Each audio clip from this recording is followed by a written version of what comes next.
It is the biggest day on the sports calendar here, the opening round of the Masters, opening day for baseball, but we know what you're really after. It is the GM Shuffle podcast with Michael Lombardi, presented by DraftKings and VSiN. I'm your host, Femi Abebefe. Michael, hey, here we are in April, our first podcast of April. It is draft month, and we are ready to roll, buddy.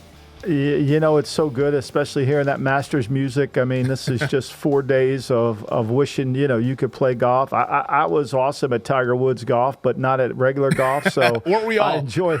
Oh, man, I was dominating at Tiger Woods. I could shoot 58 on Pebble. It was unbelievable.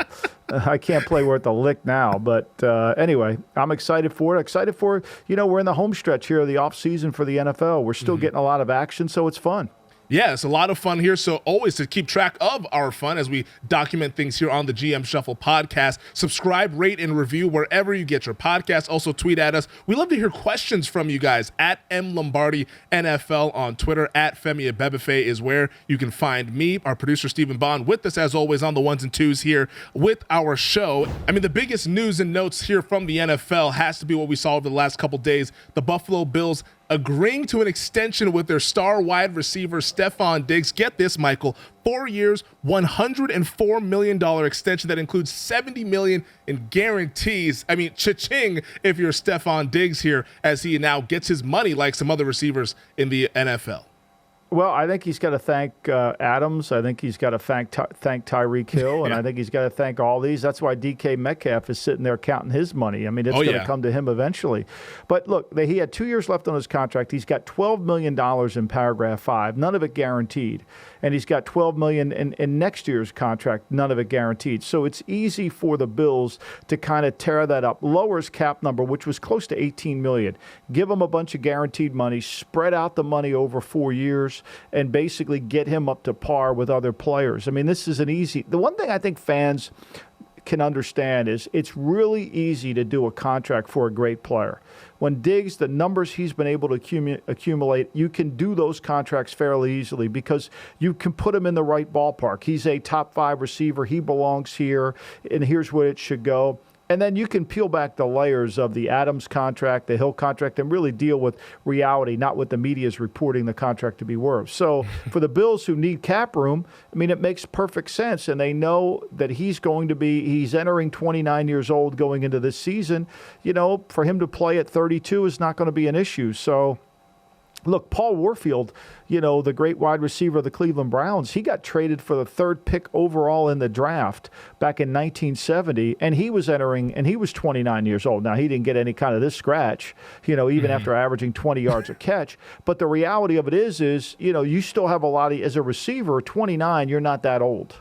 Yeah, Stefon Diggs now the 4th highest paid wide receiver in terms of annual average in the NFL. Tyreek Hill hit that $30 million per year number. Davante Adams just under that. And then you have DeAndre Hopkins about $27.25 million for the Arizona Cardinals. And then there's Stefon Diggs, $26 million annually there. Diggs, I mean, he's worth it, right? I mean, because when you watch him play and what Josh Allen has been able to do ever since they traded for Stefon Diggs, he's really helped him take that next step there to where, in my opinion, this was a no-brainer deal for the Buffalo Bills.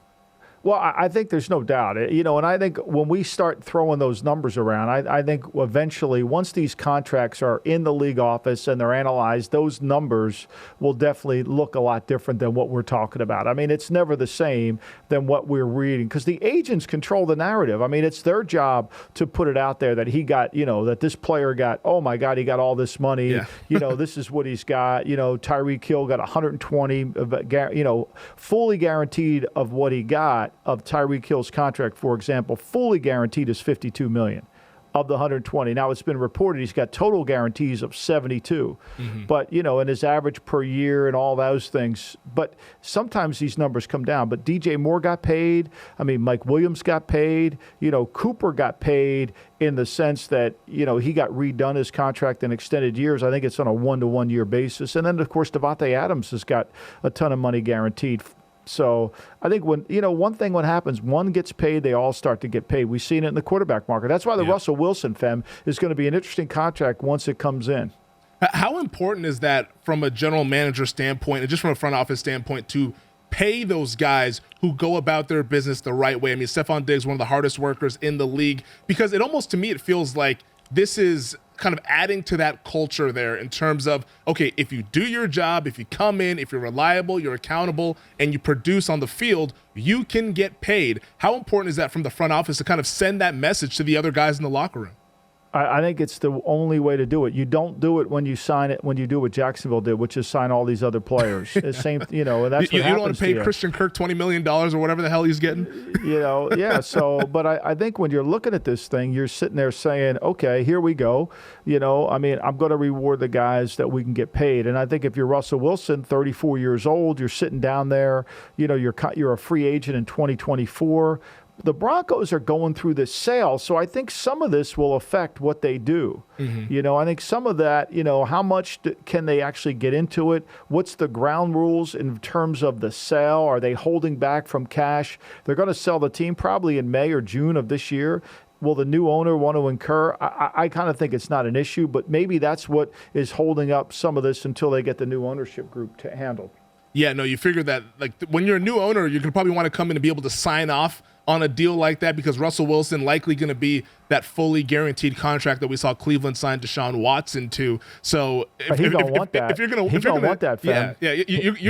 want to have some say, at least if you're an owner, before that deal gets inked there, so you can understand why Russell Wilson right now, after that trade, has not been signed by the Broncos. But that extension is going to come at some point throughout this offseason, you would have to imagine. No doubt. I think it's definitely, and I'm sure it's in the works, and I think it'll come out rather sooner than later, probably right before the draft. I think that's when it might, and if it goes, and if not, it'll happen in May. Mm-hmm. So I don't see any of that. I don't think it's going to. Again, like I said, I don't think it's going to be a problem because the reality of it is that you know where he's going to play, you know where he's going to stand. Now, I guess the question you could make is how much do you think he's going to play past 36, 37? I think that's the ultimate conversation you got to have. Well, I think his goal is to play until 45 like Tom Brady. Now, whether that's possible or not. Why not collect the coin? Yeah, why not keep collecting the coin? Yeah, you might as well. If you're Russell Wilson there for the Broncos, they're hoping that works out for them. Back to Buffalo, though, Michael, because I wanted to ask you, because, ever since the end of the regular season, or end of the playoffs, I should say, I've been saying that Buffalo is probably going to be the best team in the league in 2022. I know that's a hot take for a lot of people out there after the Bills, who looked like the best team in the playoffs, if not for those 13 seconds at Arrowhead Stadium at the end of that game. Do you agree with me? Buffalo, best team as we head into this new season? Well, look, their offseason was they needed to improve their pass rush. One of the things I think they didn't do as good as they needed to do last year, Basham wasn't as good a rusher. He'll be better next year. He was only, Roussar, the kid they drafted in the first round from Miami, yep. Greg Rousseau, I think his name, I always mispronounce his name. Gregory Rousseau. Rousseau, thank you, fam. Great assist there. I appreciate I got you, baby. I just got to lob it up, man. Throw it down. Yeah, I'm so bad at names. But anyway, and then, I think Von Miller's going to determine what they do. They get White back off the injury. Look, I think they've improved. I'm not in love with Saffold at right guard. I think they've helped their offensive line a little bit. He gives them some experience. Gabriel Davis, to me, is an outstanding. Some of the plays he made down the stretch and with catching the football was outstanding. McKenzie, this young kid that they signed him, he was going to be a free agent. I think they are a really good team. They're going to be hard to play. And when that quarterback plays like he did down the stretch from the second half of the Tampa game where he was running the football in the single wing, my Lord, they're hard. I could easily place a bet on them to win the whole damn thing. Yeah, plus 650 over at DraftKings. They are the favorites to win the Super Bowl here, and there's a lot to love with this Buffalo team. Really good front office, good head coach there with Sean McDermott there, and if he can manage 13 seconds, I was going to say before we put him in the coaching Hall of Fame here, can we at least get him? Maybe he needs to play a little Madden, so he can understand how to play those 13 seconds. That's what all the kids are doing these days. You learn those coaching techniques from the Madden video games. Absolutely, why not? It's practical. It's like what happened. Like my son Mick's going to be an offensive coordinator. Like, how do you out here in Vegas? Out in Vegas, but he's not going to call plays. Josh McDaniels is going to do that. But how do you learn to call plays? How do you do that? Well, most coaches through their careers, typically the way they learn how to call plays is they get their play sheet in front of them on Saturday night, and they watch a college game. Right? They watch a college game. And the college game, whoever's doing the Herbie says, and Fowler, they're watching the Saturday night game and they're sitting there and, okay, it's 2nd and 4. They look at their sheet. Okay, here's what I want to call. You get into that kind of rhythm of calling the game. The ball's on the left hash. It's on the left hash. Okay, they've played nickel. You got to. It's almost like a fight trainer's. That's fascinating. Yeah, and that's the best way to do it. And that's how you do it. You spend your Saturday night locked in your room, you turn the sound off, which I typically do anyway, but the reality of it, you sound it, and you get your play sheet out, and you start calling games. Yeah, that's why Madden is so good, because you're basically simulating how you would manage the game. It's like all these new coaches in the league, what they should do is they should have a guy, which like Chicago hired a guy, New York hired, they should hire situational guys, put together tape, and then every day in the offseason spend an hour of going through, okay, here's where we are in this situation. What would we do? How would we play it? An hour a day. And all of a sudden, you're going to get really good at it because you're going to have practical experience of it. You're not going to end up like my man Zach Taylor, which, okay, Perine's on the field, don't substitute, no big deal. Yeah, it's a big deal. It's a big deal. It cost us a Super Bowl. If we'd have put Mixon back there, he might have got the first down. Mm-hmm. No, and I've always wondered that too. But honestly, that's really fascinating that you even suggest that. Like, that's what some of these guys are doing in terms of following along with the college football plays to get the situational kind of things down there. But I've always been curious as to why teams don't have those in-game specialists there, because it seems like such a blind spot for a lot of these coaches. And when I watch it on my TV, I can say, okay, it's easy for me to make that decision because I don't have the pressure, the atmosphere, all the things that are going on an NFL sidelines. I mean, it is organized chaos. So it's almost like, why not outsource those tasks so that the head coach is just in charge of the timeouts? And if you're the play caller, you're also calling the plays and not having to worry about, should we go for it on 4th and 1? Should we challenge this here? Should we do these other things? Because these are game-altering decisions in a league where there's not a whole lot that separates the best from the worst. Yeah, but I think what the problem is it's not an independent, standalone operation. It has to be practiced on Wednesday, Thursday, Friday. It has to be practiced within that situation, and it's predicated on the opponent. It's not predicated on what the situation is. That's where I think there's a separation between analytics and the actual game that's going on.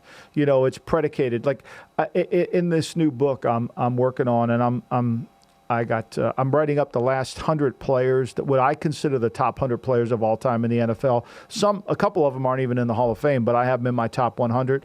And on every player, I try to write up a little bit of a vignette on what they're doing and how they are, and try to tell a story about the player. And obviously, the '58 championship game between the Giants and the Colts resonates with a lot of these guys because most of these Hall of Famers played in that game. But this is a perfect example of situational football as it relates. So the Colts have the great Gino Marchetti, who I don't know, most of the viewers are way too young to remember Gino. Mm-hmm. Gino was a tremendous defensive end. He went to the University of San Francisco, where they were the first team, Femi, to really integrate their college team. They were dominant. They were 9-0. They didn't have a close game that whole season. The closest team that came to them was Fordham, and they only got to 6 points. They only gave up 85 points the whole year. He played offensive tackle. They didn't go and play in the Orange Bowl because Ollie Matson was on the team, Hall of Famer. Bob St. Clair was on the team, Hall of Famer. And obviously Gino was. And so they didn't go to the Orange Bowl because the Orange Bowl said, you can come play here, but Bert Toller and Ollie are not allowed to play because of the discrimination. So the players said, screw you, we're done. We ain't taking our team. They dropped football at San Francisco. So then Marchetti becomes a Baltimore Colt. He shifts from offensive line to defensive line. He's one of the most dominant players in the era. In the '58 championship game, the Giants have the football. They're winning 17-14. They're trying to run it out. They're in 2 tight ends and 3 backs in the backfield. Typically in that situation, they always ran to their left, which would have been the Giants, which would have been the Colts' right. But on second down, they ran to the right. They kind of mixed up their tendencies, and they ran and they got 5 yards. So now they're facing a 3rd and 3. They line up in the same formation, and they do exactly what they did on the play before. They run right at Marchetti. Marchetti goes to make the tackle. He tackles the guy. He gets his leg caught underneath of him. Big Daddy Lipskit lands on top of it. He breaks 2 bones in his body, screams. Wow. The official places the ball on the ground, and to Giant players, they feel like he placed it 6-9 inches too short. To the Colts, they thought he placed it perfectly. My point here is everybody left the stadium saying, why in the hell did they run the ball at Marchetti? right? Like, why did they run it at him? You can't block him. He was unblockable. Why didn't they run the other way? So situations play so much involved into the analytics and into the game management that it becomes really critical. And so, I think that's why you have to kind of peel it back, and it becomes a weekly thing. Okay, we got J.J. Watt over here at right tackle against our at left defensive end against our. We're not running the ball when we need it. We're going to go over here. You follow me? Yep. Yeah, no, I mean, anytime you can run the football at a 9-time first-team All-Pro with a game on the line, you just got to do it there. Michael, we're going to take a quick break here. I think Gino was like 13 times All-Pro. I mean, like, and you're way too young. You grew up at, Gino had the greatest hamburger joint on the East Coast called Gino's. Oh, it was a chain all over. It was the first fast food chain I ever went to as a kid. Tell you what, I got an appetite for some burgers here, but let's take a quick break. On the other side, get to some news and notes in the NFL, including a trade in the first round of the draft. Michael, we saw a trade in the first round of the NFL draft, and it wasn't in the top 10, but it was interesting nonetheless between the Philadelphia Eagles and the New Orleans Saints. The Saints are acquiring the Eagles' 2022 first-round pick, the 16th overall selection there in this draft. So the Saints now have 2 picks in the first round. The Eagles, they move back to be able to get another first round pick in next year's draft. And I saw you tweeting about this earlier. Big fan of this trade in terms of what GM Howie Roseman's doing out there in Philadelphia. Well, I like it because I felt all along, I do WIP radio every Friday morning at 7, and I said on the show a month ago that I felt like the Eagles would trade one of these picks because this is not a talented draft. This is not a draft that's just booming with players at all the positions. And so, even though you have 3 ones and everybody loves it, right? Everybody loves you having all, as Jerry West told me back in 1992, they're fool's gold. These first round picks can be fool's gold because, you don't know really what you're going to get and how good is the player that you're drafting. Everybody thinks he's great, and like I've said many times, I mean, the Ravens get A's every draft, even though their team's not great, they get an A every time, so, but what good's the A if the players aren't good? So I thought it was really smart for Philadelphia to cash it in, put themselves next year when the quarterback class appears to be much stronger. They'll have another year to see what Hurts can do, and it buys them some time. And for the Saints, the Saints are trying to build their team, get their team up to speed, and the mentality in New Orleans has been since Sean Payton got there is we'll figure out how to get more picks next year. They've been on that credit card program for a long time, and this kind of fits in. No, I agree with what Philadelphia is doing here in terms of this draft. And honestly, I think that seeing another year from Jalen Hurts and not pressing the button 1 year too early in terms of these quarterbacks is a really good way to go about this. I mean, they still have 2 first-round picks, so you can still build a really good team around Jalen Hurts and an NFC East division that is not on lockdown by any means. I mean, Dallas won it last year, but they're not really a big-time favorite like a Tampa Bay or so. So I think the Eagles can definitely contend in that division. They made the playoffs with Hurts last year, so we'll see if they can be able to add on to that and maybe make another run at a division crown here. For the Saints side of things, because I was really curious when I saw this trade about what was the thought process behind it for New Orleans, because there's no bona fide quarterback to go after. They re-signed Jameis Winston to be their starter this year, but Jameis isn't really the guy that I'm sure that they're thinking about in terms of long-term behind center. So what is it that the Saints really liked about this draft where they felt that they needed to get a second first-round pick?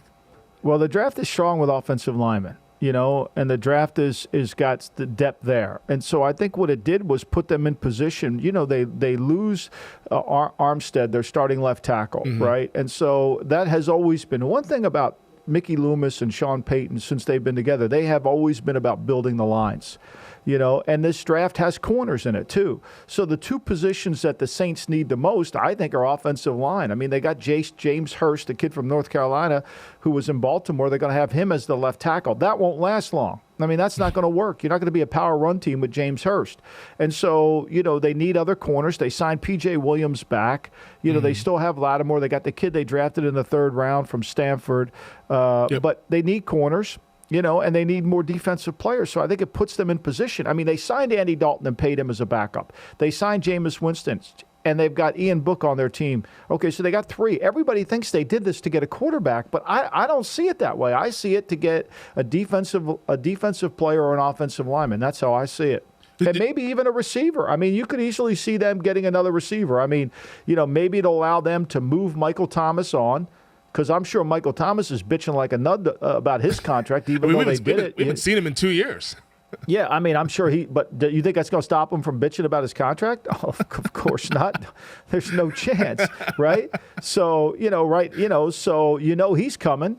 He's loaded up right now. As I look at it, 1, 2, 3, 4, 5, 6, 7. He's the ninth paid receiver, averaging just around $19 million a year. He's going to want to jump himself up. So maybe they draft a receiver. I think it just puts him in position to give him more flexibility.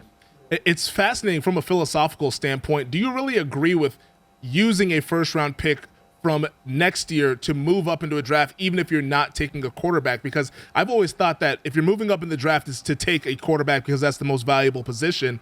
The fact that they're doing this to take a position player is a really curious decision in terms of my opinion. It is. I mean, and you just hope that you're counting on that pick not being a top 5 pick. I mean, the one thing the NFL has not done, which I think they should do, is lottery protect their picks.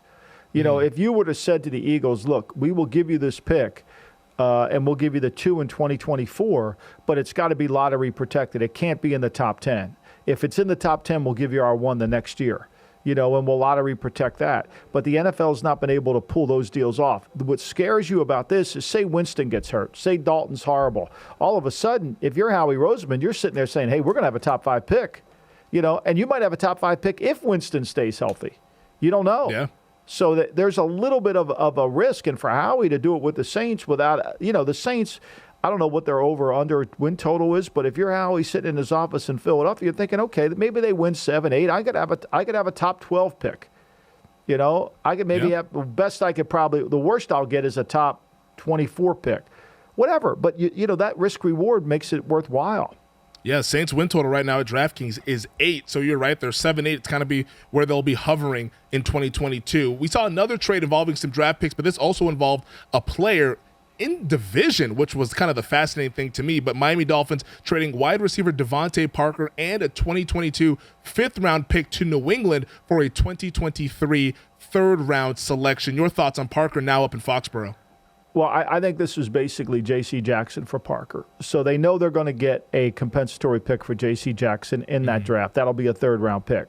So basically they took J.C. Jackson's value and they turned it into Parker for 2 years at a really cheap contract. This is a Roy Hinson trade. You know who Roy Hinson is, Fem? No, I'm not familiar. Okay, Roy. This is okay. Let me school through me my up. Struggles. School you up through my struggles and through my rehab with the Philadelphia 76ers. The Sixers had the first pick overall in a draft one year. First pick overall, and they, in their brilliance, they decided to trade it to Cleveland for Roy Hinson and some other things. And you say, why? Roy Hinson was a power forward from Rutgers, the left-handed, pretty athletic guy. Why? Because Roy Hinson always played great against Philly. Now, he didn't play great against the other teams, but he always played great against Philly. So for Philly, they were getting a player that played great against them. This Parker deal is a Roy Hinson deal. Parker has always played good against the Patriots, including when they had Stephon Gilmore playing corner. He used to take Gilmore to school.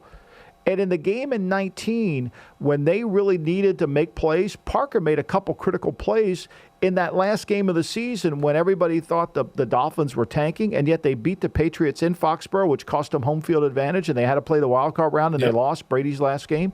So Parker has always played well, and he's talented. He's just not durable, and he has not been dependable. And those two things he's got to change for New England at really no risk for them. Like I said, they trade J.C. Jackson for him.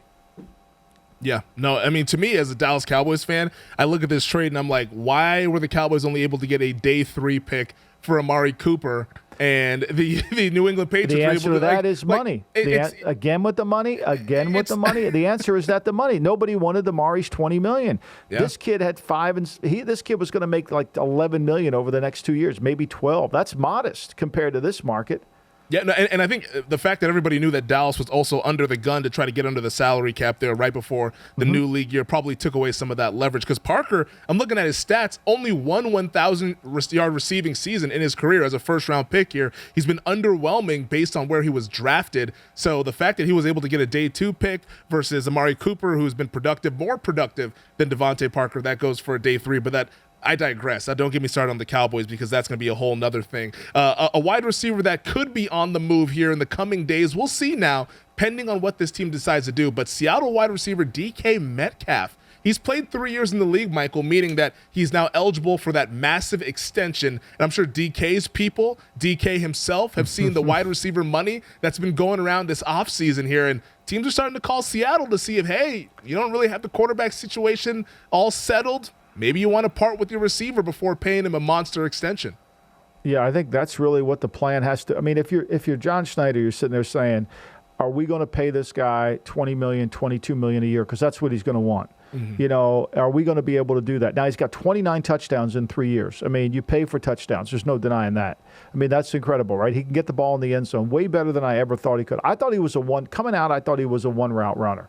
I thought he was a vertical, outside the numbers, run hitches, run goes, run comebacks. I thought that any change of direction, you know, Colorado routes or kind of stutter was going to be but his vertical ability was impressive. Last year, you know, he did not, even though he had 12 touchdowns, his yards per catch was way down at 12.9. So I think if the Jets are rumored to be talking about it, which makes sense for the Jets, right? The Jets have 4 more years to get with Wilson under basically no salary cap implications. So if you're Joe Douglas, you're trying to collect as much talent as you can, even if it's expensive, because you know once you get this around it, you should be able to maintain it while it gives Wilson a chance to grow and go forward. It's the best time to add talent to your team. So I could see it. Now, if you're Schneider, you're sitting there saying, look, I'm going to hold out for more. I mean, every team thinks it's going to be an economical deal like Tyreek Hill, but this kid's 24 years old. He's entering really the prime of his career. You got to, you know, he was second team Pro Bowl. He made Pro Bowl. He was second team All-Pro in 20. You know, those are important things to consider. So I think if you're Schneider, saying no now will help you get more later. Yeah, no, that makes a lot of sense there. DK Metcalf, 29 receiving touchdowns through 3 seasons. He's been really productive here. The NFL Draft, Michael's coming up in exactly 3 weeks from today. Can't wait. And we're going to discuss that on the other side. Start to talk about some of these draft props and some possible trades and quarterbacks here on the other side. It's the GM Shuffle Podcast. Well, Michael, the NFL Draft 3 weeks from today, and you wrote a VSiN column here that'll be coming up on VSiN.com. Really interesting stuff here based on what you're seeing from the mock drafts from all the NFL draft experts, the people who study this stuff throughout the year. And it was interesting because the Carolina Panthers are seen as one team that could go quarterback in the top 10. They're picking 6th overall, and ESPN's Todd McShay says that there's a little bit of pressure on Matt Rule to take a QB, and you kind of disagree with that. Why? Well, I mean, look, I think one of the things that we don't do enough of in football, and I don't say this to throw stones at anyone, I don't think we spend enough time studying prior drafts. And I think that we are in the information business in personnel. And when you're in the information business, you better study the data. And when you look at the data and you understand the data that's been going on with quarterbacks since 1980, even if you go back to 2000, the chances of you hitting a quarterback are really slim. They're very slim, actually, being successful, especially in a draft where we know there's not an elite player. There's no easy one. I mean, in 1970, when Terry Bradshaw came out, he was the can't-miss player. The second can't-miss player, the guy who was supposed to be sensational, was Mike Phipps. That didn't work out so well, right? Yeah, I've never heard of him, so clearly that didn't work out. You never heard of him. You never heard of him. Of course you didn't. You know, he was from Purdue. He was better than Bob Greasy, all that crap. So my point here is when, you know, and I love Todd McShay. I think Todd works hard. He does his thing, you know, and all that. But he says, hey, Matt Rule's on the hot seat, so he needs a quarterback. Like, to me, if you're on the hot seat, you're not taking a quarterback. Because if you draft Kenny Pickett or Malik Willis, they're going to be sitting next to Matt Rule. Last year, you know, Justin Fields didn't save Matt Nagy's job. Mitchell Trubisky didn't save John Fox's job. I mean, like, what quarterback saves your job that's a rookie? Now, normally teams that pick quarterbacks are their first year. They start then, and they build themselves into it. When you're in the third year, that guy ain't going to help you save your job. A left offensive tackle will save Matt Rule's job because it'll make everybody else better. He still needs a quarterback. But there's no guarantee that Kenny Pickett's going to come in and be a starter or be better than anybody on the team. So for me, the logic is really bad, And so again, in this book that I've been working on, I wrote a chapter about the draft, and I talked about how this mock draft element really became in play, and it started back in 1958 when a writer for the Press Telegram in Long Beach, Bob Kelly, he was the voice of the Rams, actually, the Independent Press Telegram. He wrote in his column that the draft was always in January then, Femi, and then the Rams were going to prepare their for the next draft, and then in June they were going to do their own mock draft, basically pick the players at certain teams, and that gave people the impetus to start the draft. And then we had guys like the Mancuso brothers, and then we had the drugstore list, and then eventually became Joel Bushbaum. That's how this phenomenon all started, and it's wonderful. However, I don't think sometimes they go by need all the time. And what I wrote about today is they go by need when you better look at the horizontal board.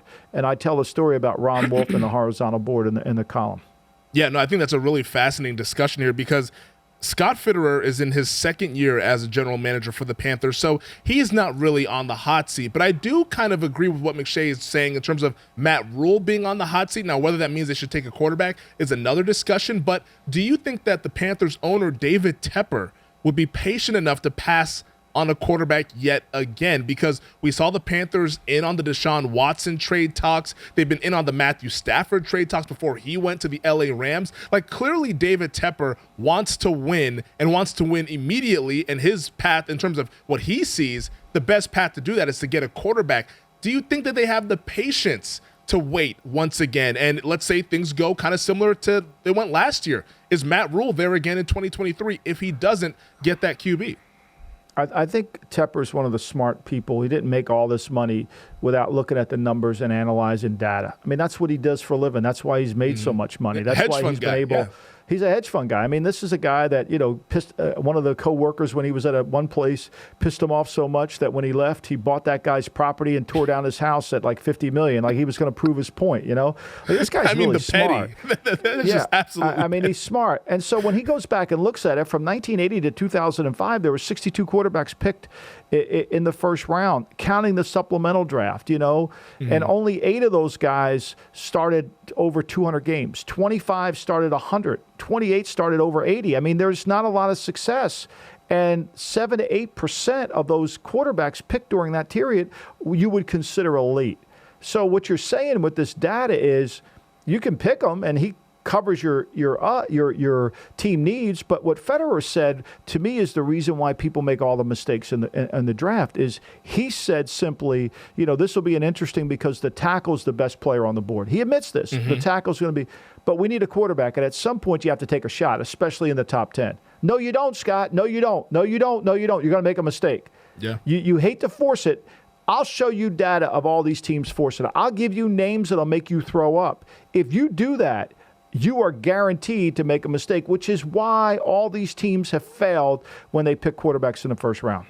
Yeah, I mean, with that said, in terms of teams forcing it, and Scott Fitterer in your column there, in the quote that he gave out there on the Panthers website, talks about you don't want to force it, but we know that this is the NFL. These teams feel a lot of pressure to take these quarterbacks, so people are going to force it. And that's why you're seeing almost that these quarterbacks are being elevated up these draft boards, not based on their overall talent. It's just based on the positional need and how valuable that position is here. And that's why you see a draft prop over at DraftKings. I mean, 3.5 is what you're seeing, 3 in terms of quarterbacks selected in the first round. And I know in your opinion, you think that none of these guys are really caliber of being selected in the first round.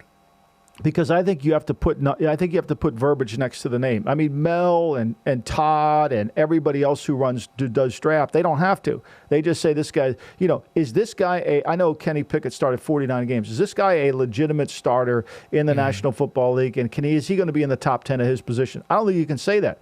I don't think you can watch the visual evidence. I mean, and I talked about this in the column. I mean, the great Ron Wolf, who's one of the best drafters of all time, I mean, he sat there. He's at the first pick in the draft at Tampa Bay. First pick ever for the Tampa Bay Buccaneers. Wolf was charged with the job. He became the vice president of operations. And so he's sitting there. The best player on his board is Leroy Selman. The best quarterback is Richard Todd. So he's looking at his horizontal board saying, wait a minute, if I take the guy who's less over the guy who's the best player, it may give me a quarterback, but it doesn't make my team better. I think that's where Scott Federer is. When he turns down a left tackle at 6 to go pick a quarterback who's probably not better than some of the backups in the league, you just made a huge mistake. And you'll walk into your office and say, well, we got a good player. No, you didn't. You solved the need for the moment. Like all these mock draft guys, they don't stay around after the draft. They go home. It's like the people that they go on to next year's. They never reevaluate last year's draft class. You know, it's funny. I tell a story in the book about we were in the draft room, Belichick's first draft. We're in the draft room. And just the scouts are in the room, Dom Annealy, Tom Dimitroff, Gary Horton, Ricky Feature, me, and I think that was really about it. And then Belichick and Ernie Accorsi are in there. And so we start reading the players in the draft, and Dom's talking about Dom Annealy. Said, well, this player needs coaching, this player needs development, this player needs... And Belichick's like, wait a fucking minute. Every fucking player needs development. I mean, like, who doesn't need coaching? And his point was this, okay? Like, every player needs coaching. Like, tell me the ones who don't. Like, we're going to coach them the best we can, right? But don't use, most times scouts will use this. They'll say, a player that plays well, Mac Jones played well, he got coaching, right?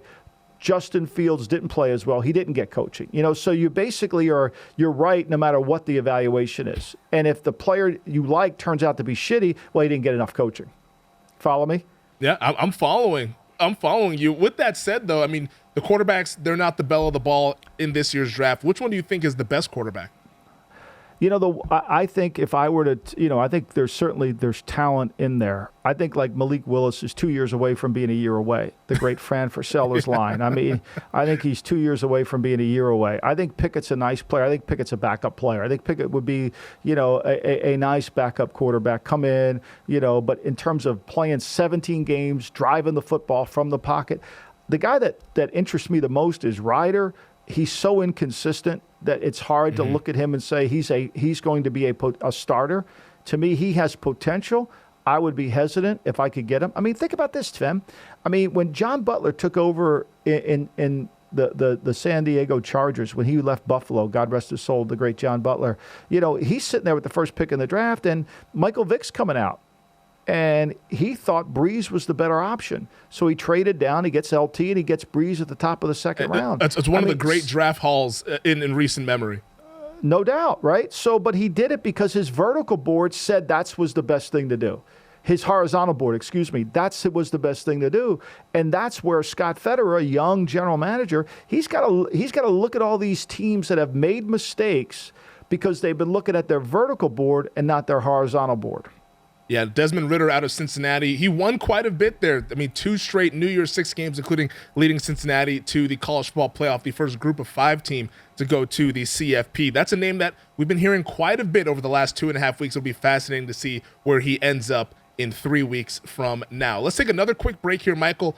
But when we come back, I know you're hungry. Let's talk Masters Meals, Champions Dinner Edition here on the GM Shuffle Podcast.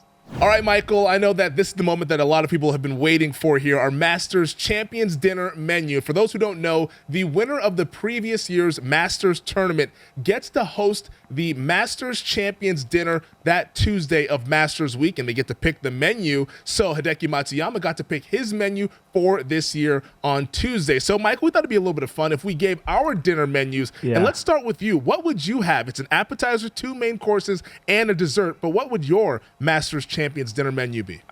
Well, it would be all Italian. I mean, it would be okay. Somewhere, there would be the first course would be some form of a zucchini blossom where, it was really done perfectly with kind of ricotta cheese in between the zucchini blossom.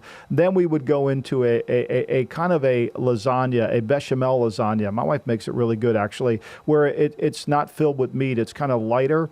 And then for dinner, I think a veal Milanese, because it'll have the salad on top. And if you could get like veal Milanese at some of the great restaurants in the country, It's so good. And then for dessert, obviously, I'd have vanilla ice cream. Vanilla ice cream to wash it down. I like that. That's tasty. We get our fix of the carbs we're involved, which is what you need to go out there and hit on Augusta. So that's a very, very tasty meal. Here's what my menu would look like here.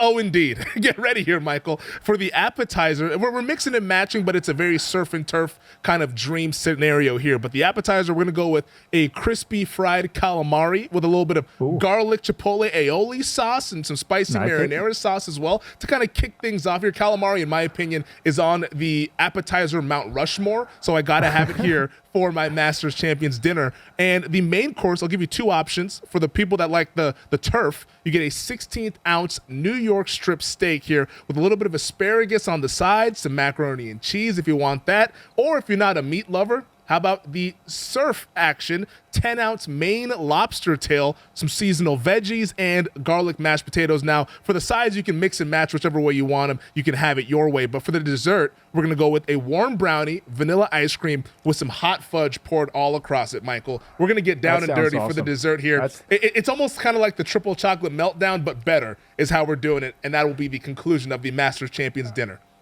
That sounds really good. It's almost like I think they had a Masters champion dinner and the scene in Goodfellas when they're all in jail and they're all having dinner and they're making the steaks and the sauce and the gravy and all that. So that sounds pretty good. I mean, there's nothing better than a great steak and going to a great steakhouse. There's nothing better than that, whether it's New York strip, whether it's prime rib, whether it's that boned in, ribeye, which has the long thing.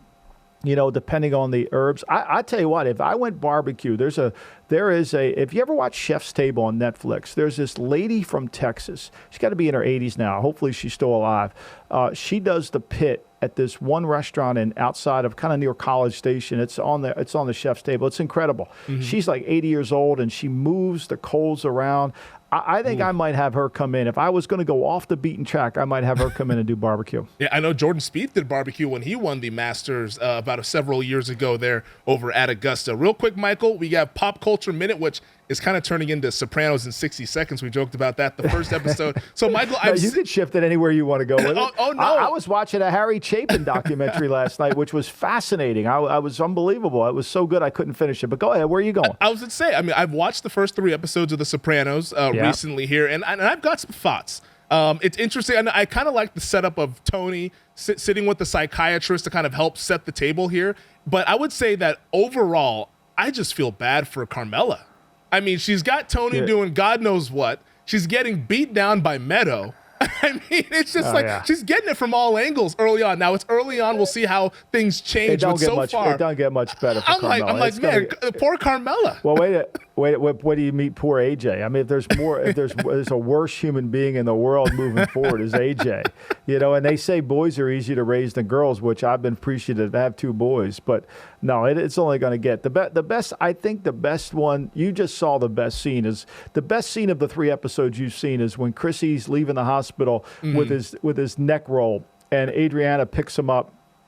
And they meet out in front, and she's like, "Is it true?" And then in that classic New Jersey tone, she asked him if he does number 2 in his pants. And to me, it's just like, that's so perfect. It's the comedy. It's the comedy within reality. Also, Chris is a knucklehead, and his little buddy Brandon. I was not too sad to see him get whacked there. But, I mean, you don't want to mess with Uncle Junior. You don't want to. You'll learn that later in the prequel when it comes up. So I won't spoil anything for you. Yeah. No spoilers here. Although this is a series that is more than 2 decades old, but we're going along here with the Sopranos going on. Like I said, my goal is to make sure I've watched the entire series by the time we get to the NFL season. So we're off to a good start here. First few episodes was really entertained there, but there was some characters that just had no redeemable qualities, and I just felt bad for Carmela. They're just taking it from all angles. It's not like Succession. There's nobody on Succession, if you ever watch that show, that you like. There's no one there. They're all unlikable there. But this one, there is some light. And Carmela has the one lady saying that, I slept with Tony back in the day. She's just getting it from all angles. That's Artie Bucco's wife, Charmaine. She's a complete bitch, and she's one you just ignore. I love it. But please do not ignore us. That concludes it for the podcast this week here. Make sure to subscribe, rate, and review, as always, wherever you get your podcasts. Thank you to DraftKings Thank you to VSiN. Michael, it's always a pleasure chatting with you. Thank you to our producer, Thank you, Femi. Stephen Appreciate Bond, you. on the work. ones and twos. Yeah, great work to you as well. And we'll talk next week.